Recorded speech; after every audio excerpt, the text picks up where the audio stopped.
As we get closer to a special legislative session centered around a new men's prison in South Dakota, the Minnehaha County Sheriff's Office is highlighting a recent crash that it says goes hand in hand with those conversations. The sheriff's office says it was early Wednesday morning, just after 4:30, when a deputy sheriff was parked on a field approach facing east near Highway 38 and Western Avenue in Hartford. That's when officials say another vehicle traveling west left its lane of travel, crossed the oncoming lane, went off the road, and struck the deputy's car. Now, the sheriff's office says the person behind the wheel of that car was 43-year-old Kira Elizabeth Blackbear. In her car, investigators found marijuana and a drug pipe that tested positive for methamphetamine. Blackbear has also been on parole since June after serving time in prison on drug charges.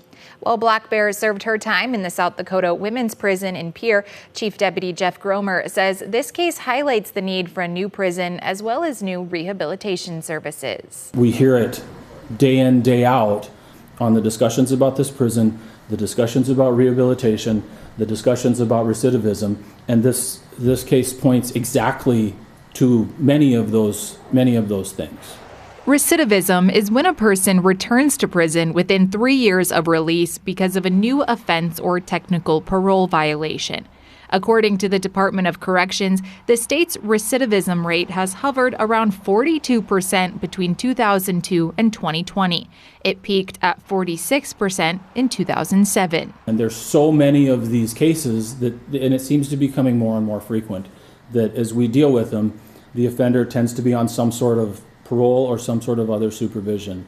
And that's why we wanted to bring it up. This is continuing to go on. We see it more and more frequently. And from a law enforcement perspective, it's very frustrating.